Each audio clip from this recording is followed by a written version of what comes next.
Welcome to Read Me to Sleep. I'm Doug Maybe, and I have a bedtime story for you. Tonight, I'm reading from Just So Stories by Rudyard Kipling. Settle in under the covers and let your head ease into the pillow and your body sink into the mattress. Take a moment to be mindful of the present.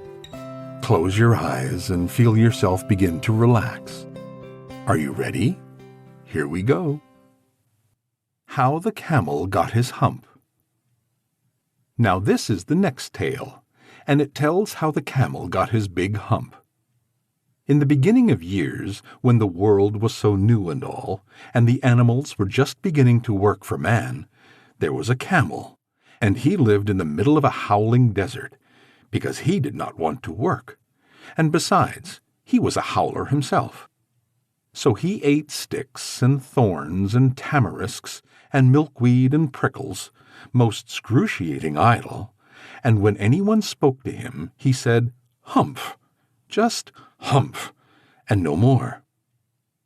Presently the horse came to him on Monday morning, with a saddle on his back and a bit in his mouth, and said, "Camel, oh camel, come out and trot like the rest of us." "Humph," said the camel, and the horse went away and told the man. Presently the dog came to him, with a stick in his mouth, and said, "Camel, oh camel, come and fetch and carry like the rest of us." "Humph," said the camel, and the dog went away and told the man. Presently the ox came to him, with a yoke on his neck, and said, "Camel, oh camel, come and plough like the rest of us." "Humph," said the camel, and the ox went away and told the man. At the end of the day, the man called the horse and the dog and the ox together and said, "Three, oh three, I am very sorry for you, with the world so new and all. But that humph thing in the desert can't work, or he would have been here by now. So I am going to leave him alone, and you must work double time to make up for it." That made the three very angry, with the world so new and all, and they held a palaver and an indiba and a puncheon and a powwow on the edge of the desert. And the camel came chewing milkweed, most excruciating idle, and laughed at them. Then he said, "Humph," and went away again. Presently there came along the Jinn, in charge of all deserts, rolling in a cloud of dust. Jinns always travel that way, because it's magic. And he stopped to palaver and powwow with the three. "Jinn of all deserts," said the horse, "is it right for anyone to be idle, with the world so new and all?" "Certainly not," said the Jinn. "Well," said the horse, "there's a thing in the middle of your howling desert, and he's a howler himself, with a long neck and long legs, and he hasn't done a stroke of work since Monday morning. He won't trot." "Whew," said the Jinn, whistling. "That's my camel, for all the gold in Arabia. What does he say about it?" "He says, 'Humph,'" said the dog, "and he won't fetch and carry." "Does he say anything else?" "Only 'Humph,' and he won't plough," said the ox. "Very good," said the Jinn. "I'll humph him if you will kindly wait a minute." The Jinn rolled himself up in his dust cloak and took a bearing across the desert, and found the camel most excruciatingly idle, looking at his own reflection in a pool of water. "My long and bubbling friend," said the Jinn, "what's this I hear of you doing no work, with the world so new and all?" "Humph," said the camel. The Jinn sat down, with his chin in his hand, and began to think a great magic, while the camel looked at his own reflection in the pool of water.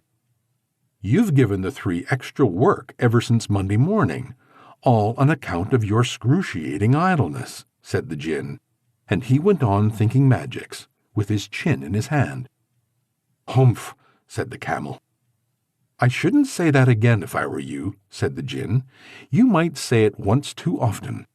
Bubbles, I want you to work." And the camel said, "Humph," again, but no sooner had he said it than he saw his back, that he was so proud of, puffing up and puffing up into a great big lolloping humph. "Do you see that?" said the Djinn. "That's your very own humph that you've brought upon your very own self by not working. Today is Thursday, and you've done no work since Monday when the work began. Now you are going to work." "How can I," said the camel, "with this humph on my back?" "That's made a purpose," said the Djinn, "all because you missed those 3 days. You'll be able to work now for 3 days without eating, because you can live on your humph, and don't ever say I never did anything for you. Come out of the desert and go to the 3 and behave. Humph yourself."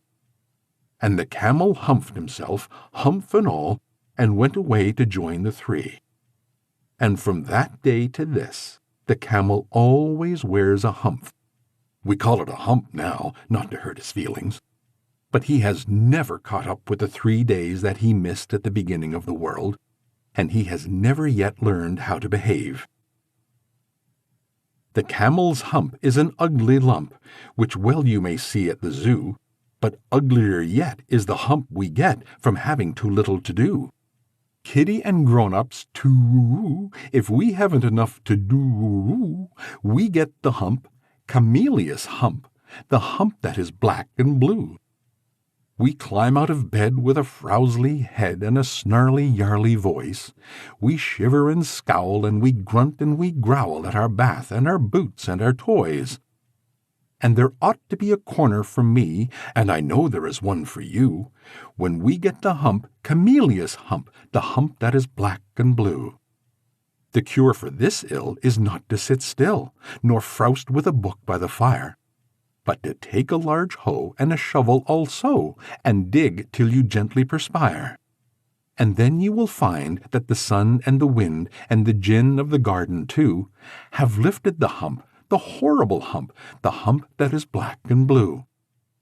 I get it as well as you. If I haven't enough to do, we all get hump, Camel's hump, kiddies and grown-ups too.